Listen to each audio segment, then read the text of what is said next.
Welcome to Motorcycle Memories, Stories from the Road, Riding Low and Flying High, Part 2.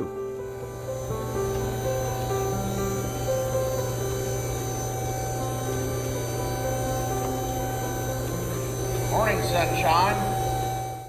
After a wonderful visit to Richmond, Indiana, it was time to head south to Hartsville and meet up with our featured guest, Mike Williams. Once I got to Mike's, I knew that this was going to be a memorable visit. It's like stepping back in time when you go visit Mike. From the planes in the hangar to all the memorabilia on the wall. There is no doubt that Mike has a passion for flying. But it won't take you long to see that Mike has another passion, and that's motorcycles. There are literally dozens of motorcycles in Mike's shop that he's either refurbishing or customizing. I met Mike a few years back when he showed up on this beautiful custom BMW at Whale & Wayne. Everybody just had a great time with him, and I loved his passion for riding. I wanted to sit down with Mike and talk to him about his motorcycle memories, but we had an unexpected visitor. Is that frog still on my bike? I don't know. It's somewhere back there. I don't see it, but There he is. he isn't far away. He's not too far. That's the director. That's hilarious. That's natural. Well, you had a bird come in earlier. Oh yeah, He that's flew not in, flew around a uncommon. little bit, then he just flew right back out. Things with wings, like hangers. Things with wings. There you go. That might be my pet. So what came first, the bikes or the plane? Well, really, in 1978, I got my first BMW. So the BMWs really came first. Really? Okay. Right around 78, I found an R69S for sale and bought it. And it was $600, and I bought it in Indianapolis. And I've owned about half a dozen R69Ss. And then I went from that to a couple of Slash 5s. And then in about 83 or 4, I traded all that around and ended up with an R90/6, which was a hot rod for a BMW. 900 cc's. It still had a kickstart, and I decided I was going to modify it. So I went to work on it. And of course, back then, San Jose BMW was like the leader. Reg Pridgemore was racing the R90Ss, which was my dream machine of all time. It's sort of like wanting a Ferrari, but it was an R90S. Boys and their toys. Learning projects. Learning projects. You learn from each one if you do it right, and trying to learn how to build a pretty neat off-road machine and the engineering that went behind it. Like this Groundhog was the first off-road BMW that I put together, and I found it on eBay, Indianapolis, so it was close. I think I paid about $800 for all the components, and but it was scattered across the guy's attic. In the projects that I choose, I always have a budget, and I have a budget on money, and I have a budget on time. I look at it like this: anybody can build anything with unlimited time and resources. What are you really learning? But if I give myself a time frame, and I've got to do it within a certain time frame, then I start thinking how to do it quick and efficient, not necessarily cutting corners. And then, of course, you have the dollar side of it too. So this is a 30-day bike. I started it on January the 1st, and I finished it on Groundhog Day, which is February 2nd, and it is named Groundhog. Ah, there you Not go. because right? of Groundhog Day, but I had chosen that name, so I named it Groundhog. And it's a 77 R750/7 is what I started out with. Its first initiation, short of local rides, was March Moto Madness.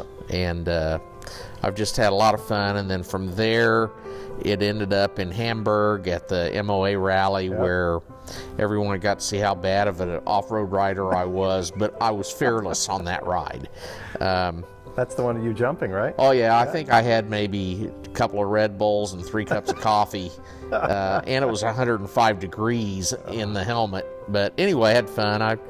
Headlight came out, broke the fender, crashed a whole bunch of times, but had fun. Always got back up, and you know, it's got about 5,000 trail miles on it.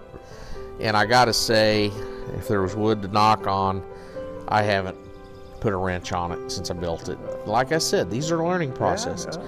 The bike took me back to school several times, and at first you're frustrated, almost mad, but then I also realize that that's meant to be that way. Things don't always work out the way you want them, but there's a reason. And so this bike gave me a huge amount of humility in, I think I'm doing real good, I've built this, I'm real proud of it, and then it doesn't run right. And so the humility has to come back to level you back out and keep the ego in check. And it did that a couple times. As a matter of fact, no matter what you see around here, I've had a lot of lessons. And mechanical things, like I was telling the guy today with the /5, it's about 80% science, 20% black art and luck. Some things you just can't explain. And I can't explain why my bike's still running. Oh, yeah. JB Weld. JB You Weld. knew that was coming. No one's actually ever come to me and say, build me a bike. And I've I kind of miss that. I would do it. If someone said, I want you to build me a badass airhead, I would do it. You know, we'd sit down, first day, what's the mission? What do you want it to do? And once you really think that through and answer that, then I can go from there and try to build them something that'll satisfy most of those wants. And that would be kind of fun to do. I wanted the bikes to have a little bit of attitude, just to be a little bit different. So they not only have a attitude and appearance where they're different from anything you've ever seen, but they also sound a little happier. And you know when I'm getting on it, and you kind of know what mood I'm in when I ride the bike, which is kind of neat. And but you won't see another pair like them because they're all just that came out of my head, you know. And so really proud of them. Absolutely. My quote that I came up with about 4 years ago, just out of the blue, I needed to explain to someone what drove me.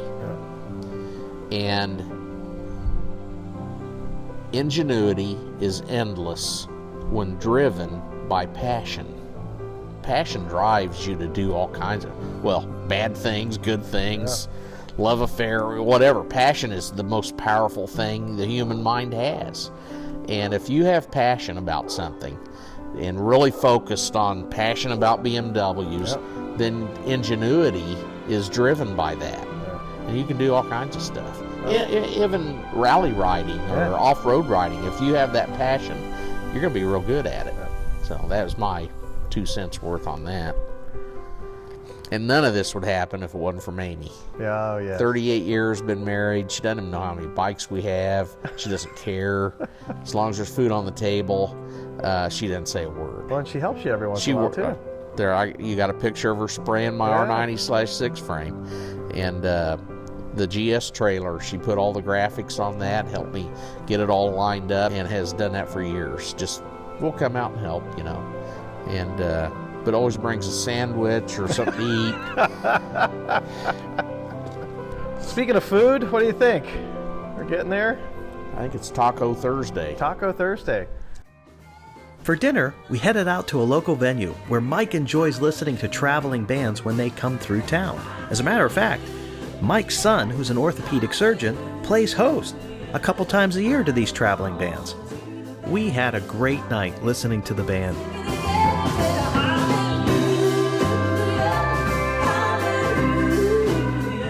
Well, hallelujah is right. The next morning, it was time for you know what. So, Mike, what are we doing? Going for a ride. Going for a ride? You're taking Badger? Badger and Groundhog. And I'm going to be on Groundhog. Yep. So basically, you just have your switch up here on the headlight bucket. We're going to turn it on. Yep. Here's your neutral light. All right. Okay. Green means go. Yep, and this is light is for the driving light. Kill switch And the starter button is right there. Feel it like that. Okay. Side stand's easy. When you're putting an airhead in gear, you kind of feather the clutch out as you're putting it in first, or it'll just stop. Okay. It's typical in all of them. Yeah, this will be fun. You'll see.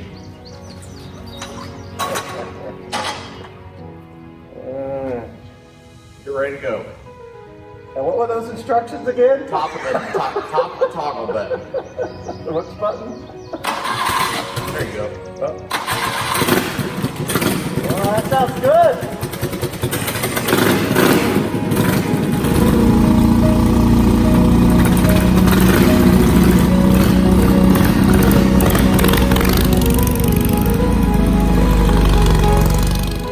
This was the first time I had ridden this style of motorcycle, and I could already tell this was going to be a great ride.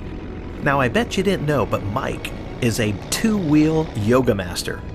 So you said to me before, you said something about the two-wheel yoga.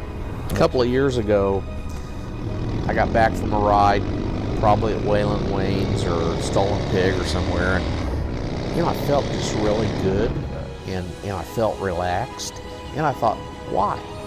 I haven't got into the Ghost Pepper Moonshine yet, and well, anyway, I got to thinking about it, and I'm not in great physical condition, but when I'm out on the trail and I'm hitting bumps and ruts and you name it, you know what you find out there, it's really stretching every part of my body. My arms get pulled in directions they normally don't get pulled. I always have get-offs. So that, I bounce down, I'm kind of like a beach ball when it comes to bouncing, so it's kind of hard to hurt me. But I get offs and I get, all of a sudden my arm ends up back here. And so that's the physical side, but the mental side is, I'm really not thinking about if I need to mow the grass. Oh. I'm really thinking about picking a line or trying to keep up with someone. So I'm out on the trail and all I think about is my ride. All day, you ride 4 or 5 hours, your mind is on what you're doing, it's on that trail, and plus you're having fun, and you're getting stretched. So all of a sudden I realized, well, it's sort of like yoga, but on two wheels. Yeah. So I'm focused on what I'm doing, and I'm getting stretched out and limbered, and you know what? Every time I've ridden, I come back feeling better and stretched out, and to date, knock on wood, I haven't ever been sore the next day. Not once. And I've ridden quite a bit. Not hard enduro. I'm not that age anymore. I want to come back and be able to work on Monday, so I got nothing to prove. I like to prove the bike will do the job. That's what I like to prove. And an old BMW, let's see, we got a 77 there, and it's, what is that, 40 years? Yeah, this is up there. So I got a 40-year-old bike that's riding in there with the new ones.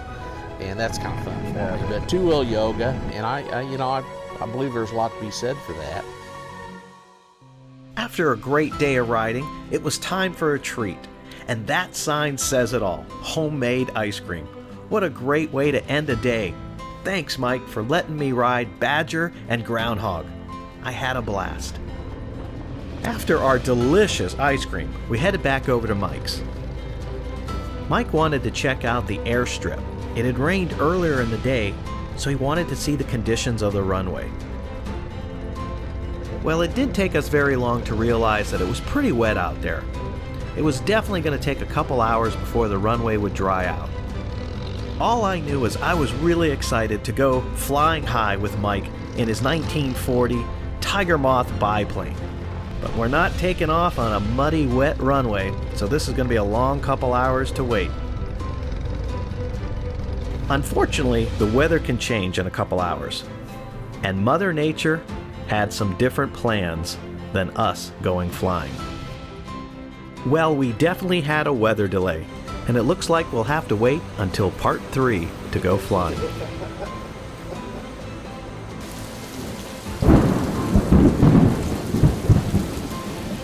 I want to thank the MOA for their sponsorship of Motorcycle Memories. There are some exciting new things happening at the MOA. You should consider becoming a member. I also want to thank you for watching Motorcycle Memories Stories from the Road. Please share these videos with your friends. Stay tuned for part 3 of Motorcycle Memories Riding Low and Flying High.